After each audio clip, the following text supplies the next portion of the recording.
मेरा दोस्त हैप्पी पहला लड़का नहीं है जिसकी इन रिहेबिलिटेशन वालों ने जान ले ली। दंगा करके 22 दिन तक मेरे को खड़ा रखा था इन बंदों ने। एक कोई आपका बच्चा नहीं है, इस 2 साल पहले मुकेश मरा था वहाँ पे, उसको साबित कर दिया कि उसने फांसी लगाई। अच्छा, वो भी केस रफा दफा हो गया जी। 5-10 बंदे मेरे ऊपर चढ़ गए बिना मतलब से मारने के लिए। ये ट्रीटमेंट होता है, 2 लड़के आगे टांगे पकड़ लेंगे। हाँ, हमारे बच्चे के साथ भी यही हुआ। वहाँ पे जिस तरह का टॉर्चर ये पेशेंट पे करते हैं ना, उसका भी इन्होंने नाम दे रखा है। लक्ष्मण झूला बोलते हैं उसको। अच्छा, लक्ष्मण झूला। हाँ, उसको क्या करते हैं, उसमें डंडा डाल देते टांगों के बीच में से, जी। बंदे को बांध करके, है ना। जी। हेलो दोस्तों, कैसे हो आप सब। आज की इस वीडियो में आपका स्वागत है। दोस्तों, पिछली वीडियो में मैंने आप लोगों को बताया था कि कुल्लू में जो जीडी का ये रिहेबिलिटेशन सेंटर है ना, यहाँ के लोगों ने मेरे दोस्त हैप्पी को कितनी बेरहमी से मारा और उसकी हत्या कर दी। हैप्पी की बॉडी के जब मेरे पास फोटोज आए थे ना उसकी डेथ के बाद, उन फोटोज में साफ दिख रहा था कि मेरे दोस्त को कितना ब्रूटली मारा है उन लोगों ने। और वही रिहेबिलिटेशन वाले इस हत्या की जिम्मेदारी लेने से मुकर चुके हैं। मैं उसके परिवार से डायरेक्ट कांटेक्ट में हूँ। मैं जानता हूँ कि उसके मम्मी, उसके पापा, उसके पूरे परिवार में अभी क्या बीत रही है। उनके मन में जो बीत रहा है ना, उसको मैं शब्दों से बयां भी नहीं कर सकता हूँ। हैप्पी उनका एक सिंगल चाइल्ड था और जो लोग भी हैप्पी को मारने में इन्वॉल्व थे उन सबको सजा होनी चाहिए। और यही मोटिव है मेरा वीडियोस बनाने का, और मैं बनाते रहूंगा इस टॉपिक पे वीडियो जब तक उनको सजा नहीं मिलती है। जो भी ये पूरा मामला है वो मैंने पिछली वीडियो में बताया था। जो लोग अभी इस वीडियो पे नए आए हैं, चैनल पे नए आए हैं, उस वीडियो को जाके जरूर देखना, तो आपको समझने में ज्यादा आसानी होगी। दोस्तों, इस केस में हो चुकी है अभी तक टोटल 5 गिरफ्तारियां। 4 लोग वो हैं जिन्होंने हैप्पी को मारा और एक है इस नशा मुक्ति केंद्र का ओनर। और इस नशा मुक्ति केंद्र में ना ये पहली बार नहीं हुआ है कि किसी को इन्होंने मौत के घाट उतारा है। यहाँ पे इससे पहले भी ऐसे केसेस हो चुके हैं जिनको इन्होंने दबा दिया था और बाहर निकलने ही नहीं दिया था। उसी रिहेबिलिटेशन में 2013 में एक पेशेंट था। उस पेशेंट से बातचीत करने के बाद ऐसी ऐसी चीजें पता लगी है ना कि मैं हैरान रह गया। हमारे कुल्लू में ऐसी चीजें हो रही थी और हमारे को कानों कान खबर ही नहीं है। जरा इस ऑडियो को सुनना आप। हेलो। हाँ जी, फोन किया था जी। भाई साहब, मैं बात कर रहा हूँ आनी से। हाँ जी, हाँ जी, हाँ जी, बोलिए जी। मैंने बात करनी जो झीड़ी में आपका जो रिहेबिलिटेशन सेंटर है ना जी, हाँ जी, हाँ जी, हाँ जी। उसके संदर्भ में आप भी वहाँ पर थे ना जी? हाँ जी, मैं था मतलब कि 2013 में था जी, मैं वहाँ पे ना जी, तब इसी आदमी के पास था ये सेंटर? ये जी, हाँ जी, एक ही फर्म है जी, ये दिल्ली से ऑपरेट करते हैं लोग ना जी। अच्छा जी। हाँ, मतलब कि मैं क्या बता सकता हूँ जी आपको। मेरे साथ में कई लड़के ऐसे थे जो हम लोगों तो हमारे टाइम में तो इतना खतरनाक टॉर्चर था, बता नहीं सकते जी हम कैसे मैंने भाई। दिन काटे हैं वहाँ पे ना जी। इतना ज्यादा मतलब कि मेंटली हरास हुआ था मैं 2013 में। अच्छा जी, तो कितने टाइम तक रहे आप? मैं रहा था जी 6 महीने रखा था अंदर इन्होंने मेरे को ना जी। ये रिहेबिलिटेशन सेंटर बहुत पहले ओपन हो चुका था। 2013 की बात बता रहे हैं ये भाई साहब। और 2013 में भी इतना टॉर्चर करते थे ये लोग। तब से लेकर आज तक कुल्लू में इस बारे में बात ही नहीं हुई, हिमाचल में इस बारे में बात ही नहीं हुई। आज तक ना जाने इन्होंने कितने पेशेंट्स को टॉर्चर किया है और कितनों की जान ले ली है। और ये बात इन्होंने अपने रिहेबिलिटेशन सेंटर से बाहर जाने ही नहीं दी आज तक। अब ऐसा होता है रिहेबिलिटेशन में इनका बिजनेस पता है कैसे चल रहा है। इनका बिजनेस इन्होंने पूरा एक प्रोटोकॉल बना रखा है। ये क्या करते हैं कि जो इनका पेशेंट होगा ना, उसका पूरा कॉन्टेक्ट ये उसके घर वालों से तोड़ देंगे। जब पेशेंट्स के पेरेंट्स अगर विजिट करने आ रहे हैं ना, तो ये उनके पेरेंट्स को पहले ही मैनिपुलेट कर लेते हैं। उनको बोल देते हैं कि देखो आपका बेटा बीमार है, ये आपको ऐसी चीजें कहेगा कि मुझे यहाँ नहीं रहना, यहाँ टॉर्चर किया जाता है, ये वो सो, क्योंकि आपका बेटा बीमार है। और भोले वाले पेरेंट्स इनकी बातों में आ जाते हैं क्योंकि वो लोग इन पे भरोसा करते हैं कि ये उनके बच्चों को नशे से मुक्त कर देंगे। और फिर अगर किसी पेशेंट ने अपने पेरेंट्स को ये चीजें बता दी, तो जब उसके पेरेंट्स वहां से वापस चले जाते हैं तो फिर होती है उस पेशेंट की बहुत पिटाई। अब ऐसा होता था कि हमारे घर वाले जब आते थे ना, जैसे अगर हमने बोल दिया कि भैया ऐसा करते हैं, ठीक है, तो ये पहले ही मतलब के पेरेंट घर वालों को मैनिपुलेट कर देते थे। मिलने से पहले आपका लड़का ऐसा बोलेगा, मेरे को यहाँ से ले जाओ क्योंकि ये तो बीमारी में है अभी आप, है ना। तो पहले उन्होंने वैसा कर देना। हम अगर हम बोल भी देंगे, जैसे हम घर वाले चले जाते थे वैसे ऊपर पहुंचते थे तो मार कुटाई करते थे हमारे साथ। और इन भाई साहब के साथ भी ऐसा ही हुआ था। इन्होंने जब अपने पेरेंट्स को बताया ना कि यहाँ पे ये लोग मेरे को टॉर्चर करते हैं, मारते हैं, पीटते हैं, तो रिहेबिलिटेशन के स्टाफ ने किया इनके पेरेंट्स को मैनिपुलेट। और फिर इनके पेरेंट्स आ गए उनकी बातों में और वो चले गए वहां से घर वापस। फिर देखो इनके साथ क्या हुआ। जो मतलब कि मेरे को तो एक बार ऐसा हो गया था जी, हम एक लड़का मैं था, 5 लड़के और थे, एक पुरुषोत्तम मंताज, वो दुनिया में नहीं, एक्सपायर हो गया लड़का वो। अच्छा जी। हमको उन्होंने दी इतना मतलब कि दंगा करके 22 दिन तक मेरे को खड़ा रखा था इन बंदों ने। अच्छा एक जी। ईंट दी थी बैठने के लिए। हाँ, मतलब कि हमारे को मतलब नहीं, ये करते क्यों है ऐसे? इनको क्या मिलता है ऐसा करके? इनको बहुत ज्यादा पीटने के बाद 22 दिन तक खड़ा रखा था, बैठने नहीं दिया गया। और जब मैं इन भाई साहब की स्टोरी सुन रहा हूँ ना, मेरे को बहुत ज्यादा दुख हो रहा है इनके लिए भी। और फिर मेरे माइंड में आ रहा है कि हैप्पी के साथ भी ऐसा किया होगा उन लोगों ने, इतना बुरा किया होगा। यार ये इंसान है कि हैवान है ये लोग। और यार अगर ऐसे लोग है भी ना हमारी सोसाइटी में और ऐसे पब्लिक सर्विस के लिए संस्थान चला रहे हैं वो लोग। तो अगर ये ऐसी हरकतें इतने टाइम से कर रहे थे तो ये जिम्मेदारी किसकी थी?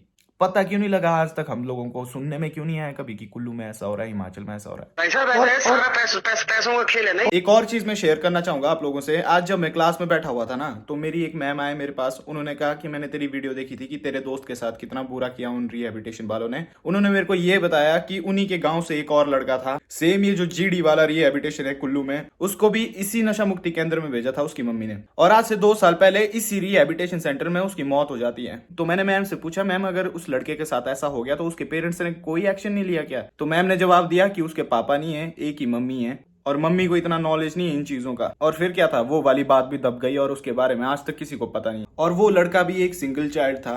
अब उसके मम्मी इस दुनिया में अकेले रह रहे हैं। ये इसलिए करते हैं, जैसे मान लो आपका बच्चा था, ठीक है, ये मारेंगे ना कूटेंगे तो दूसरे बंदों को डर डालने के लिए करते हैं ये लोग। तो सच्ची सी बात बताऊं, एक आपका बच्चा नहीं है, इस 2 साल पहले मुकेश मरा था वहाँ पे, उसको साबित कर दिया कि उसने फांसी लगाई। अच्छा। वो भी केस रफा दफा हो गया। अच्छा। उससे पहले एक लड़का मेरे सामने था, वो बोलता रहा खुल्लर जी को, बोला खुल्लर सर मेरे पेट में दर्द हो रही, मेरे पेट में दर्द हो रही है। कोई नहीं बोला, तेरे को दर्द होता तो ड्रामे कर रहा साले, बोला शराब पीता था। उसी टाइम उसका अल्सर फटा, वो बंदा वहीं पर मर गया। अच्छा। क्यों नहीं लेके गए डॉक्टर्स के पास उसको?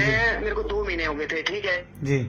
मैंने अपने दोस्त को इतना ही बोला, मैंने कहा यार मैं पागल हो जाना अंदर, मतलब बैठ करके घुटन होती है कि कमरे में ये लोग बंद करते हैं, मार कुटाई मैंने कहा अलग करते हैं ये लोग। मैं बाहर निकल के मैंने तो भाई लोगों को बोल दूंगा जा करके, भाई मैं पागल हो जाऊंगा यहाँ पे। इन लोगों ने सवेरे, मेरे को दिन याद है भाई साहब, 2013 शुक्रवार का दिन था, सवेरे योगा सेशन हो रहा था जी। स्टाफ रूम में मेरे को बुलाया गया, मेरे साथ पुरुषोत्तम मंत को बुलाया गया, कैलाश को बुलाया गया, एक और था गौरमोहर सिंह के नाम था उसका, शायद वो मणिकंद साइड का लड़का था।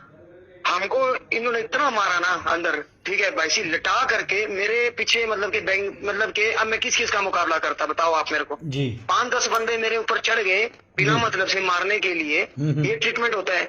मैं मतलब कि एक लड़के को लेकर के आए, पवन दीक्षित नाम है उसका, अखाड़ा बाजार का लड़का है वो, अच्छा ठीक है जी। भाई साहब, उसको इन्होंने नंगा करके बांध दिया। अच्छा जी। उसको इतना मारा था ना उस लड़के को, जी। मतलब के मतलब सिर पे नहीं मारा था, बाकी उसकी इतनी अंदरूनी चोटें थी। और ये पता क्या करते हैं सर? हाँ जी। ये पहले साइन करवाते हैं बंदों से। हाँ जी। आपसे भी साइन करवा लेंगे, फैमिली मेंबर से भी, कि भाई अगर हमारी कस्टडी में बंदा मर गया तो हमारे ये सबसे पहले इनका ये हुआ है, ये फंडा जी। ये साइन करवाते हैं। जी। मार कुटाई, अब जिन बंदों ने मारा हुआ है, मेरे को तो ये नहीं समझ आ रही है, उनका तो मेडिकल करवाना चाहिए, क्योंकि वो तो खुद ड्रग्स नशा करते लड़के वो जी बिल्कुल जी। है, वो तो खुद नशा। मैं बोल रहा हूँ भाई साहब, उनका निकालो, आप बोलना फॉरेंसिक वालों। मुझे नहीं लग रहा है ऐसा कि इस वीडियो में मुझे आप लोगों को कुछ बताने की जरूरत है। जनता समझदार है और ये रिकॉर्डिंग काफी है आप लोगों को समझाने के लिए, और सही गलत की पहचान हम सबको है। पर मेरे दिमाग में अभी भी आ रहा है, क्या ये वाला रिहेबिलिटेशन अभी भी चलेगा? जब इतनी सारी चीजें खोलकर रिहेबिलिटेशन सेंटर के ही पेशेंट्स ने हमारे सामने रख दी हैं, तब भी हम इन चीजों को अनदेखा कर देंगे? कैसा प्रशासन है हमारा, कैसी सरकार है हमारी? अगर अभी भी ये वाला नशा मुक्ति केंद्र चलता रहा तो समझ जाना भाई हमारे देश का कुछ नहीं हो सकता है। यहाँ पे बस रिश्वतखोर लोग बैठे हुए हैं। पर अगर कोई कुछ कर सकता है ना, वो आम आदमी है, आपके और मेरे जैसे। क्योंकि ये जो लोग पावर में बैठे हुए हैं ना, ये तब तक काम नहीं करते हैं जब तक हम जैसे लोग दबाव नहीं डालते हैं इन पे। और आज जो मेरे दोस्त हैप्पी के साथ हुआ है ना, ये आप खुद ही अंदाजा लगा सकते हो कि ये चीजें कब से चली आ रही है, और ये चीजें आगे भी चलती रहेगी अगर ये रिहेबिलिटेशन सेंटर ओपन रहा। जब पूछताछ करने के लिए पार्टी से जुड़े हुए लोग और पुलिस वाले हैं जब रिहेबिलिटेशन सेंटर में गए ना, तो वहां पे जो पेशेंट्स हैं उन्होंने कुछ ऐसा नहीं कहा। पता है क्यों? उसका भी एक रीजन है, सुनिए जरा। पता क्या था जी। यदि उन बच्चों को पूछताछ करनी है ना, जैसे मान लो जी।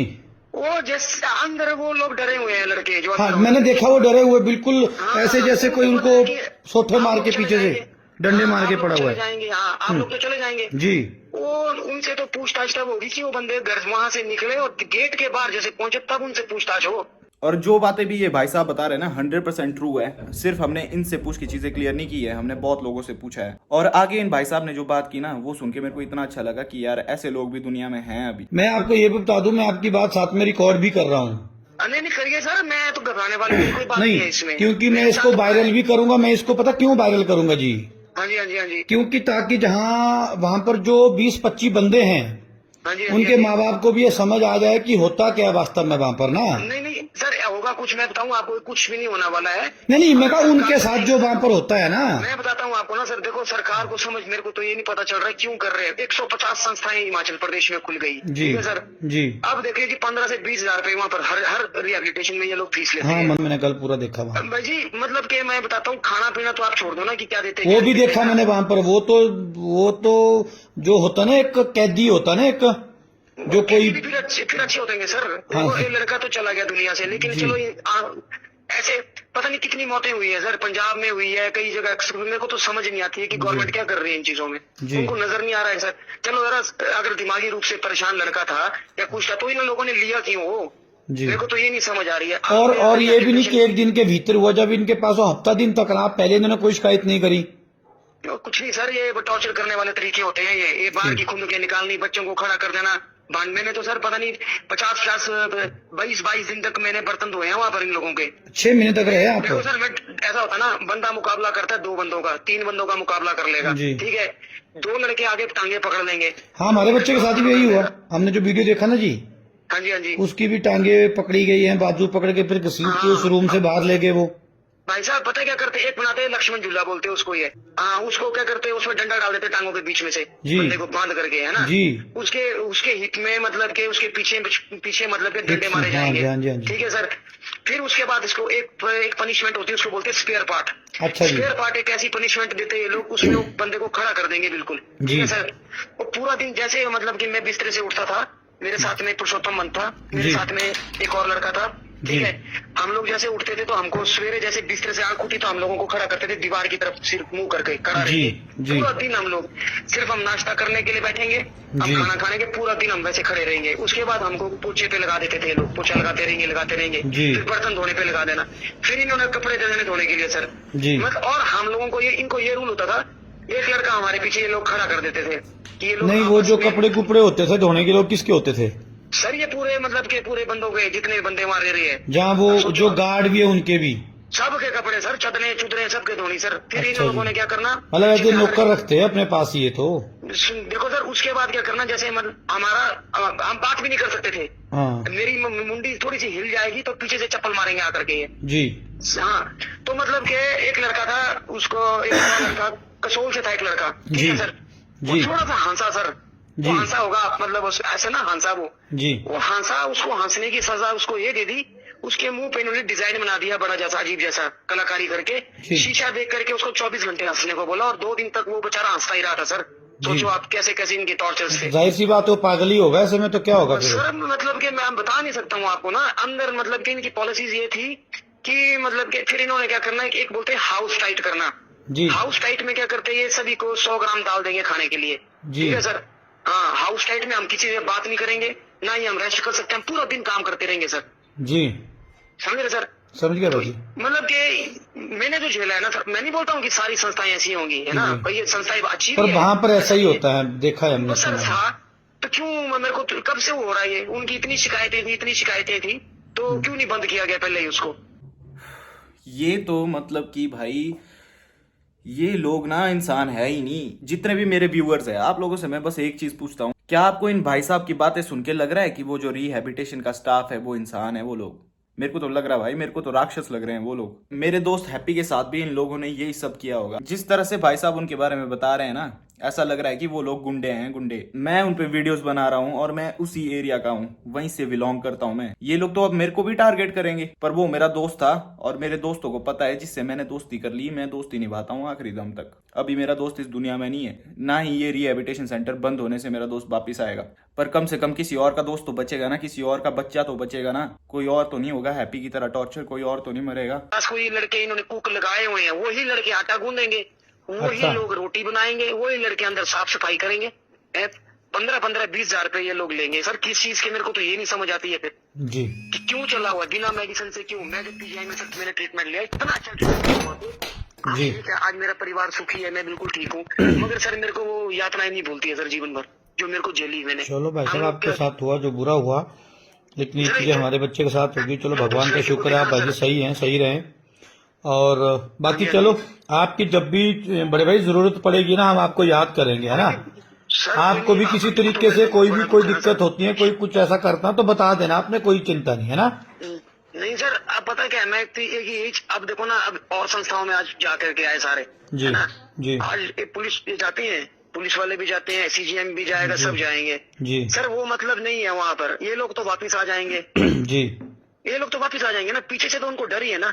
जी जब देखो सर, बिना मेडिसिन से तो कोई इलाज नहीं है, पहली बात है। नौकरी लग गई है सबको वहाँ पे। मुझे तो ये भी लगता है कि जैसे मानो हम उस दिन गए थे ना, कल गए थे हम, हाँ जी, हाँ जी, मैंने उन बच्चों से जब पूछा कि उसका फेस उस वक्त ठीक था, तो उन्होंने कहा हाँ बिल्कुल ठीक था। मैंने कहा तुमने पक्का ठीक था? बोले हाँ। तो मैंने कहा जब उसकी डेथ हुई, अब वो मर गया है, इस दुनिया में है नहीं, तो अब क्या तुमने फोटो देखे? हाँ जी। कहते नहीं। पहले सुनो, पहले उसको बाहर लिया गया, फिर से अंदर आया वो, तब छोटी थी, फिर से अंदर आया, तब भी तो टिंकू अच्छा। बाहर से अंदर आ गया, फिर यह चलाने लगे वो पहले, फिर उसके बाहर लेके बाद। अच्छा तो आज उसके साथ पे सवा कर दिन ऐसा तो नहीं था ना? नहीं सर, ठीक था ना ये? ऐसा तो नहीं था ना? ये हालत तो नहीं सर, ये तो मारा ही है ना इन्होंने, कुटा ही है ना इन्होंने। ऐसा तो ये सर, तुम भाई है हमारे, तुम्हारे साथ भी ना ऐसा हो ना? हमारे चलो किसी के माँ बाप के बेटे, तुम भी, ये भी इकलौता बेटा था, ये तो ठीक ही था, पूरा कोई चोट वोट नहीं थी, ठीक है ना? चौका ही है ना जी, ये तुम्हारा इसका तो केस साथ है, देख लो सारे बंदे तुम भाई, है ना? मारा ही है ना? लग रहा है ना कि मारा हुआ है, मारा हुआ है सारे तुम्हें यहाँ से। सारी चीजें, सारे एविडेंस है मुंह के सामने। अब वेट है बस सजा का। गुनहगारों को अब बस सजा मिलनी चाहिए और ये रिहेबिलिटेशन सेंटर बंद होना चाहिए। यही मेरी और हैप्पी के परिवार की रिक्वेस्ट है गवर्नमेंट से। और अगर आपको इससे ज्यादा कोई प्रूफ चाहिए तो भाई वो हमारे पास नहीं है, सीधी बात। सब कुछ, सारे तथ्य आपके मुंह के सामने हैं। और दोस्तों मेरी आप लोगों से रिक्वेस्ट है, जितना हो सके इस न्यूज को शेयर करो। हिमाचल में पता नहीं कितने सारे इन्फ्लुएंसर बने हुए हैं, क्रिएटर बने हुए हैं, जिनके बहुत सारे फॉलोअर्स हैं। तो जो बड़े न्यूज चैनल है जैसे आज तक, एबीपी न्यूज, तो इन लोगों से तो क्या ही एक्सपेक्ट करें हम। सबको इस चीज का पता लगना चाहिए और जितना ये केस हाईलाइट होगा ना, उतना ज्यादा दबाव पड़ेगा सरकार पे और कोई स्ट्रिक्ट एक्शन लिया जाएगा। मेरा दोस्त हैप्पी दिल का बहुत अच्छा इंसान था, उसका नेचर बहुत अच्छा था, अपने से बड़ों की रिस्पेक्ट करना जानता था वो। और हैप्पी की मेमोरी में ये वीडियो हमेशा मेरे चैनल पे रहेगी।